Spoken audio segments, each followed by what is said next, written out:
that people will live in the houses they build. As soon as y'all know black people built their house in D.C., right? Y'all know that, right? Y'all know they ain't built it. Black people built that house in D.C., but as soon as a black man moved in, they lost their mind. But it said during those days, when you build it, you can live in it. He says not only that, he says, and they're going to eat the fruit of their own vineyards. That means that we're not going to need somebody else to provide for us. We're going to develop skill sets. We're going to develop strong work ethics. And what we grow, we going to eat. Ain't nobody going to come in and take what we've worked hard for. Nobody going to go in and change laws and play with laws and play with policies to take our stuff. He says, unlike the past, he said, I know in the past, invaders, he said, unlike the past, invaders would not come and take their houses. He's talking about his people in this new space, this Jerusalem. He says invaders will no longer come and take their houses and confiscate their vineyard. Can I tell you, everybody else done got reparations over here, except us. Japanese, everybody else done got reparations.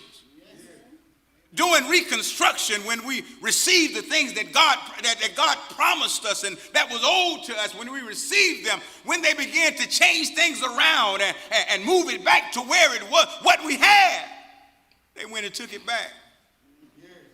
We were people in a strange land.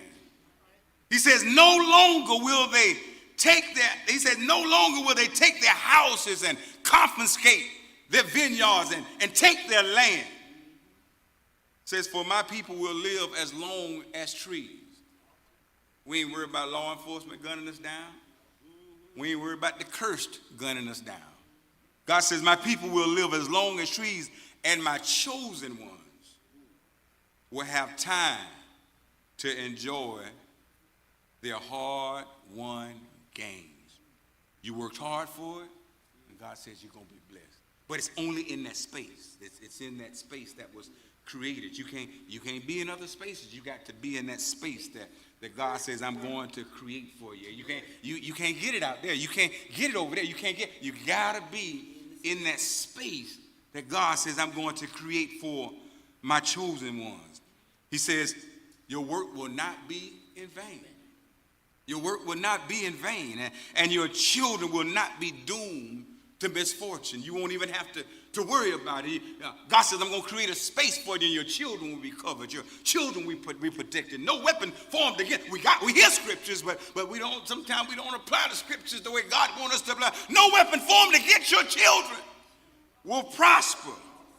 He says, because they are blessed people. They're blessed by the Lord. To be blessed means to happy. Blessed are they. To be happy. Their children, they're blessed by the Lord, and their children too will be blessed. Not only your children, but your children's children will be blessed. Now, I'm going to create a space, and when I create this space for you, if you learn how to renew your mind and set your mind on the things of God, if you learn how to be in a position to where you can grow. See, some of us think we already know everything, and God can't reveal anything else to us. God can't give any revelations to us because we already know everything. And so there's some promises that God has made, but we don't expect the promises until the end. And God says, no, I got some things I want to promise to you right now where you are. There's going to come a time when I'm going to create a new space for you, and there are going to be cursed people still among you. But in your space, God says you're going to be blessed. You're going to live as long as trees. God says 100. It won't be something that's far-fetched, but I'm taking you back to the beginning to where I bless you to live. God says I'm going to create a space for you.